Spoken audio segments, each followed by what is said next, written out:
Sawadee welcome to Hot Thai Kitchen. So I often get recipe requests from people who go to Thailand and fall in love with a particular dish and they want to make it at home. But the one dish that comes up again and again from travelers to Thailand is actually not any kind of curry, stir fry, or any meals at all, but these Thai peanuts. Peanuts! Does not seem like it should be anything special, right? But these peanuts are fried with iconic Thai herbs like garlic, lemongrass, lime leaves, and chilies, and they are incredibly addictive. And the thing is, you probably can't find these outside of Thailand, so the only real solution is to make it at home. So today the recipe is going to be my version of these peanuts with my own special seasoning blend that's a little sweet, salty, sour, umami. I'm telling you, every time I put these out, they disappear fast. So I suggest you make a lot. In Thai, these peanuts are called tua tod samun prai. Tua means nuts, tod means fried, and samun prai means herbs. So here are all the samun prai you're going to need. First, the garlic. You want to choose large cloves for this because we're going to fry them into garlic chips. I'm going to use a mandolin to thinly slice them to get even slices so they fry evenly. Don't slice your fingertips, please. Don't go fast and pay attention always to how far your fingertips are from the blade.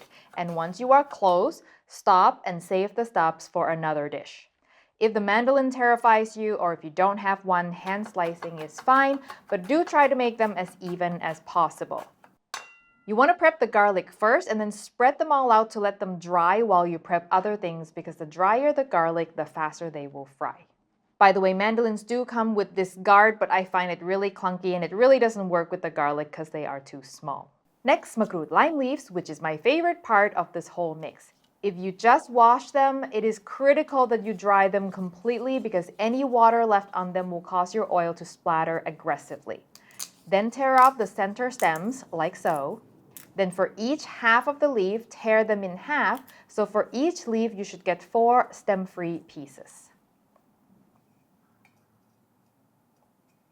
Next, we have lemongrass, which I'm going to just thinly slice on a diagonal. You don't have to be precise or meticulous with this because we're not going to actually eat these, and I will explain more later.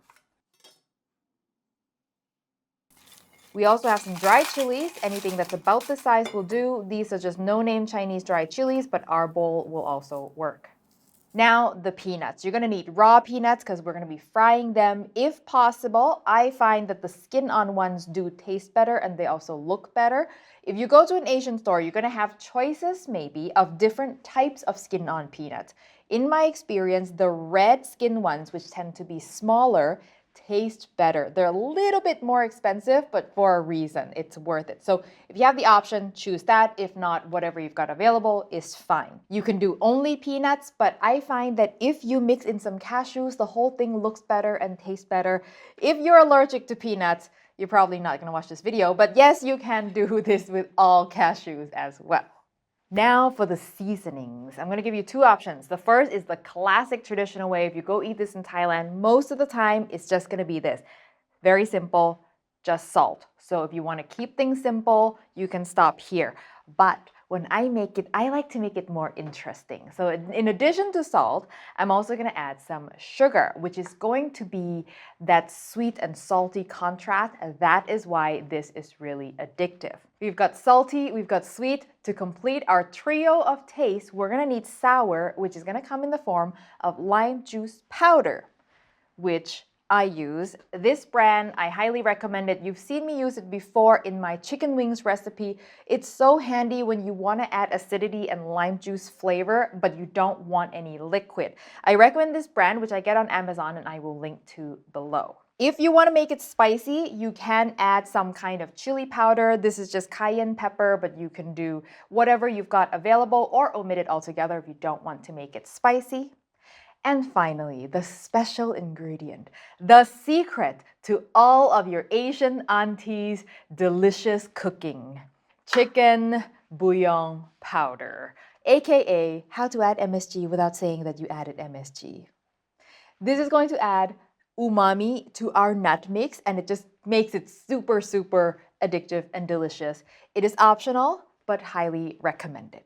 Now I'm going to blitz everything together in a coffee grinder because the finer the seasoning, the better they will stick to the nuts. You could potentially do everything just as is, oops, but you will notice that a lot of the seasoning does fall to the bottom of the bowl.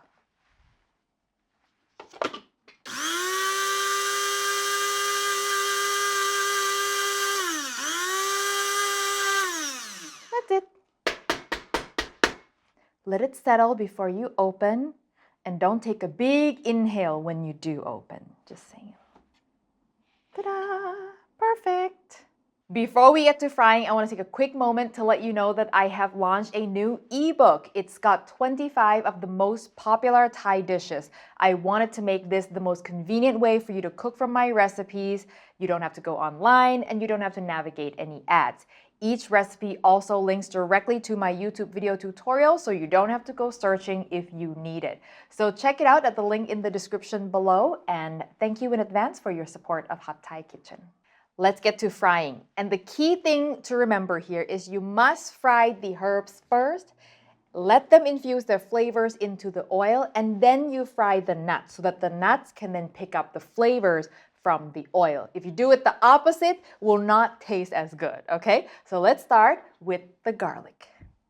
I've got about 1 inch of oil here over medium heat, and while the oil is still cold, I'm going to add 1 slice of garlic as my temperature tester. Once it starts to bubble, I will add the rest of the garlic and turn the heat down to low. Low temperature is absolutely critical here because you want the garlic to turn crispy before they brown. And to become crispy, they need enough time for all the moisture to evaporate. If your heat is high, it'll brown before all the moisture is gone. How do we know the moisture is gone? The bubbles. The bubbles are steam exiting the garlic, so when the bubbles are mostly gone, the garlic is crispy. And if you did it right, this should happen shortly before they are golden or at the same time. Once they're golden, fish them out and drain them on paper towel. Do not let the garlic brown or it will be bitter. Next is the lime leaves. Still on low heat, I'm going to add them to the oil and they'll fry up in seconds. Again, we are looking for the bubbles to stop, a sign that our leaves are now crispy, and then out they come. Then the lemongrass, which we're also going to fry on low heat, but I'm actually only frying them to infuse the flavor into the oil and not to eat them, because fried lemongrass does not turn crispy and delicious like the garlic and the lime leaves. They just kind of turn hard and chewy and not particularly pleasant. Thai people typically leave them in the mix, but I prefer not to. So once the bubbles subside, I'm going to just fish them out and discard them. Don't feel bad. There's basically no flavor left in them. Then the chilies, also on low heat, and there's not going to be much happening here because the chilies are already dry, so you're just waiting for the color to turn a little bit darker and they'll go from chewy to crispy. This takes just seconds, so don't walk away. Okay, now we're going to fry the nuts. So using the same oil, this is the critical part, same oil, turn it up to about medium high, and I'm going to wait for the temperature to come to 350. Okay, and then I'm going to add my peanuts first. Careful. And then fry them, and at this point, you just need enough oil for the peanuts to be submerged. So if you don't have enough oil, just add enough so that all the peanuts are covered. They don't have to go above the peanuts by any amount at all. Once the peanuts are in, you want to be stirring all the time in order to promote even cooking, because otherwise the ones at the very bottom will brown more than the top. So you kind of want to just be here. Now, how you can tell these are done because they're covered in the skin and the skin will not change color is you're going to just have faith in the ones that are open, right? And because there's always going to be a few that are going to be split open and you can see the inside, and you're going for a color that is golden brown, and they will continue to darken once they exit the oil from the residual heat. So it's important that you keep an eye on them and take them out sooner than later. Remember, if they're under, you can fry them again, but if they're over, they're toast. Some of them will kind of have small explosions from like the skin popping open. It's completely normal. I have yet to have one actually explode, so it's okay, I think. Everything is fine. It's totally it's totally safe, everybody. I swear this is the most explosion I've ever seen. I've done this so many times. And of course, this time, they're exploding just for you. Getting pretty close now. These peanuts are quite small, so they don't take very long. In my experience, 7 minutes for peanuts that are on the smaller side, 10 minutes for bigger ones, but this varies significantly based on your heat and all this stuff. So this is not something you want to walk away from. Okay, I'm gonna take this one, take a look. Okay, out it comes.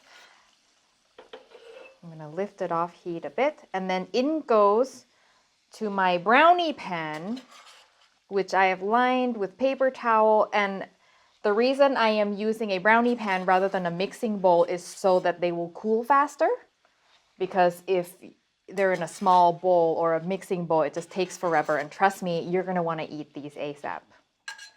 Okay, finally, the cashews in the same oil, and these take less time, even though they're bigger for some reason. In my experience, 3 to 5 minutes. Again, stand here, stir them for even browning. That did not take long at all. I think my heat was a little high, but there we go. Beautiful. Look at this. Right into the peanuts. And time to put it all together. All right, here we go. I'm gonna remove my paper towel.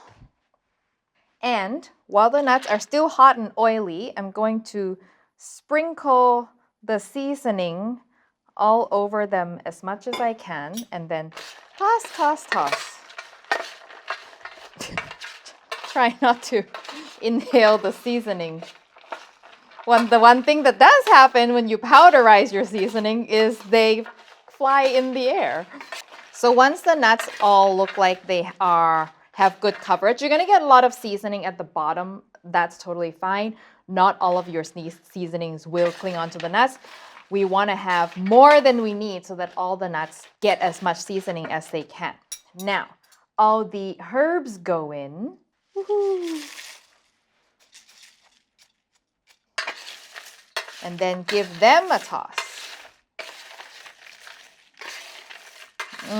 Look at that. That looks so good. And by the way, the amounts of herbs and garlic and chilies, those are all just suggestions. If you want less, more, it's totally fine. Okay, and now, unfortunately, you're going to have to wait for these to cool, because the nuts will not be crunchy while they're still warm. Not to mention you burn yourself. So we have to now wait for the 15 longest minutes of your life. But while we wait, let me show you the lemongrass and the reason why I don't bother putting them in. Like, they look fine, and if you add them, they'll actually look nice, but like they're just kind of chewy, and there's not much flavor left in them because all the flavors have gone into the oil, so it doesn't taste like anything. And if I kept frying them until they lose all moisture, then they just become hard. They've done their job. Look at this gloriousness. My goodness. I'm gonna taste, and the question is always, what do I eat? Because there's so many options. So I'm gonna do peanuts and cashews together with a lime leaf and a garlic piece, and have everything all in one bite.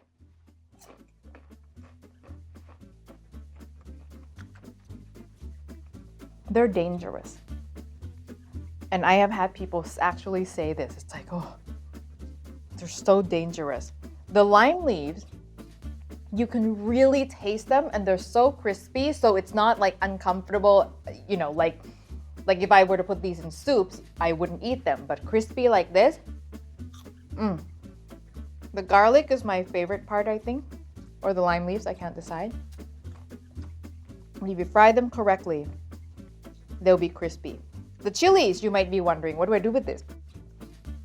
I'm sorry, spicy. You might be wondering, well, what to do with the chilies?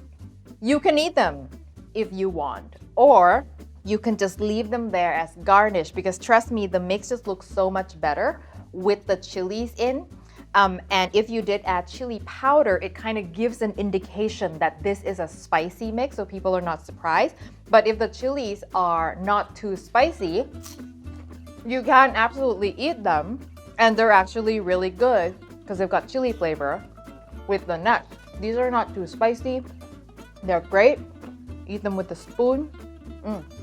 And that is it. I hope you give these a try, and trust me, they will become your new favorite party snack.